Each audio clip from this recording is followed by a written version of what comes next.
સુરેન્દ્રનગર શહેરના ભોગાવો નદી પર આવેલ બ્રિજ જર્જરિત હાલતમાં છે। આ ડેરીવાળા બ્રિજ પરથી એક લોખંડનો ગટર પણ ગાયબ છે, તેથી બ્રિજની સલામતી સામે ગંભીર સવાલો ઊભા થયા છે।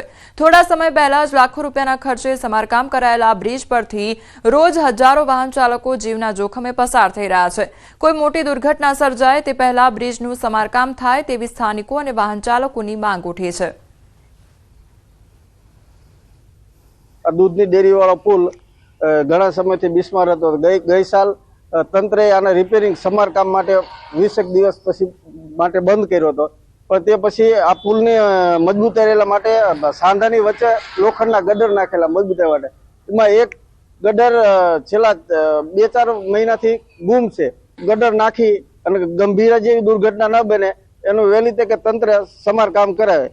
गणपति फास्टनी हाजरे 25-30 हजारनी अंदाजित वस्ती होय અને રાજકોટ બાયપાસને જોડતો આ ઓવરબ્રિજ છે જે દૂધની ડેરી આ બાજુમાં છે એ વર્ષમાં વારંવાર અહીંયાથી ગટર નાખવાના કામગીરી થાય છે। તંત્ર અવારનવાર કામગીરી પર અવારનવાર આ ગટર પાછા ચોરાઈ જાય છે। શિખર કેવી મજબૂતાઈ કરે એ ખબર નહીં।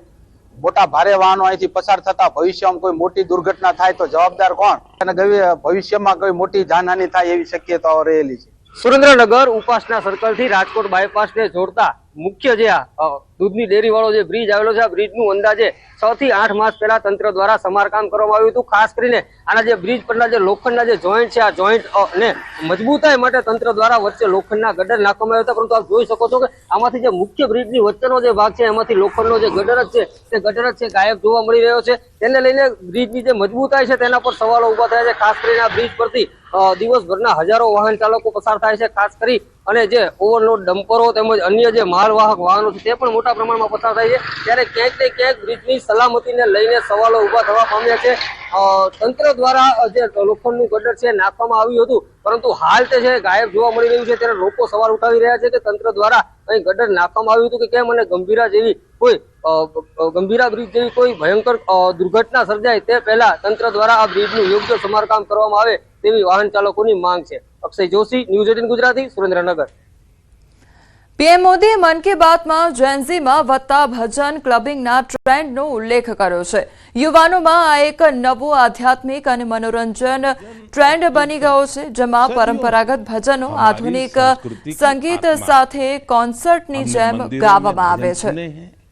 कथा सुनते वक्त सुने हैं और हर दौर ने भक्ति को अपने समय के हिसाब से जिया है। आज की पीढ़ी भी कुछ नए कमाल कर रही है। आज के युवाओं ने भक्ति को अपने अनुभव और अपनी जीवन शैली में ढाल दिया है। इसी सोच से एक नया सांस्कृतिक चलन उभर कर सामने आया है। आपने सोशल मीडिया पर ऐसे वीडियो जरूर देखे होंगे। देश के अलग अलग शहरों में बड़ी संख्या में युवा इकट्ठा हो रहे हैं। मंच सजा होता है, रोशनी होती है, संगीत होता है, पूरा तामझाम होता है। और प्रधानमंत्री मोदीए मन की बात में बहुचराजीना चांदणकी गामनो उल्लेख कर्यो અને બેચરાજીના ચાંદણકી ગામની પરંપરાનો ઉલ્લેખ કરતા પીએમ મોદીએ મન કી બાતમાં જણાવ્યું હતું કે અહીંના લોકો પોતાના ઘરમાં ભોજન જ નથી બનાવતા। ચાંદણકી ગામમાં શાનદાર કમ્યુનિટી કિચન છે। કમ્યુનિટી કિચનમાં એક સાથે આખા ગામનું ભોજન બને છે અને ગામના બધા લોકો એક સાથે બેસીને ભોજન કરે છે અને આ છેલ્લા 15 વર્ષથી આ પરંપરા ચાલી રહી છે।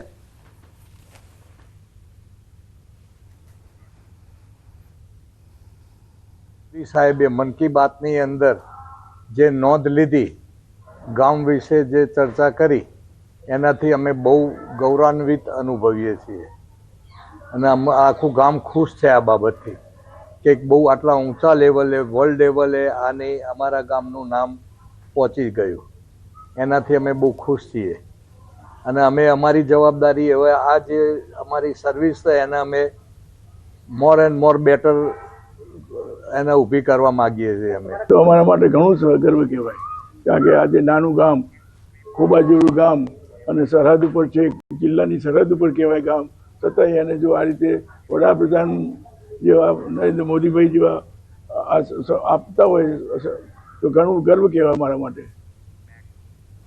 સુરતના કોસંબાના તરસાડી ખાતે કલા મંદિર જ્વેલર્સ અને રોટરી ક્લબ દ્વારા આયોજિત પ્રથમ નિઃશુલ્ક સર્વજ્ઞાતિ સમૂહ લગ્નનું આયોજન કરવામાં આવ્યું, જેમાં સેવા અને સમર્પણનો અનોખો સંગમ જોવા મળ્યો હતો।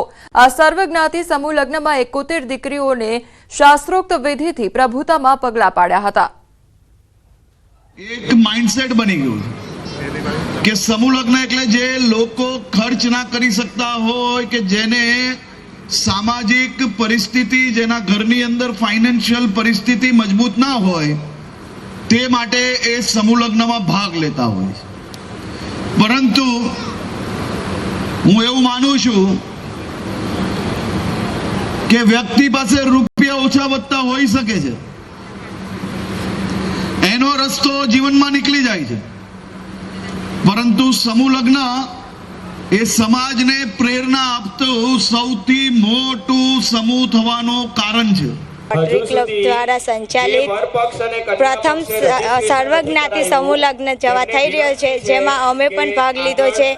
આજ રોજ અમે પણ અમારા નવા જીવનની શરૂઆત કરવા જઈ રહ્યા છે, જેમાં અમને ખૂબ આનંદ છે। અમે ચાહીએ છીએ કે આ લોકો આવો પ્રસંગ કર્યા કરે। પહેલી વખત આ આયોજન કરવામાં આવ્યું છે અને ઘણું સારું છે। અહીંયા બધી ઘણી વીમાનો લાભ પણ આપવામાં આવે છે। 5 લાખનો વીમો છે એ પણ કરવામાં આવ્યો છે અને ઘણી કર્યાવરનો પણ સારી સુવિધા છે। બધું ઘણું વસ્તુ અહીંયાથી આપવામાં આવે છે। ખૂબ જ સારું આયોજન કરેલ છે અને અમારે હાર્દિક શુભકામનાઓ છે કે આગલા વર્ષે પણ આવું સરસ કાર્યક્રમ થશે અને આગળ સફળતાપૂર્વક આગળ આવી રીતના જ બધાને આશીર્વાદ ને બધાની કૃપાથી અમારા ફેમિલીની અમારે સારો બહુ જ સારો અનુભવ થયો છે ને આગળ આવું જ આયોજન થાય અમારી ખૂબ ખૂબ શુભેચ્છા છે। સુરતના કોસંબામાં પીપી સવાણી યુનિવર્સિટી ખાતે લહેરાયો દક્ષિણ ગુજરાતનો સૌથી ઊંચો તિરંગો।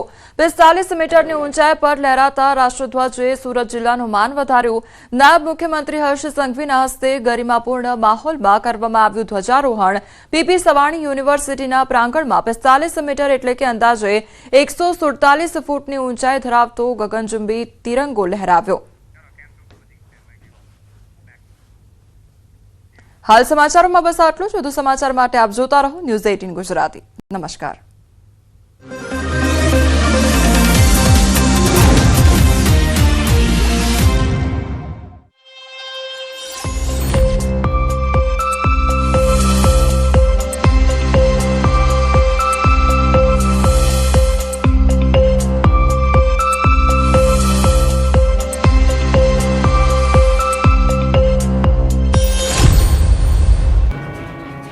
બગદાણાના કોળી યુવાન નવનીત પર થયેલા હુમલાને લઈને એસઆઈટી દ્વારા તપાસનો ધમધમાટ શરૂ થઈ ગયો છે, ત્યારે આખરે પોલીસે મહાભાઈ આહિરના પુત્ર જયરાજ આહિરની ધરપકડ કરી છે।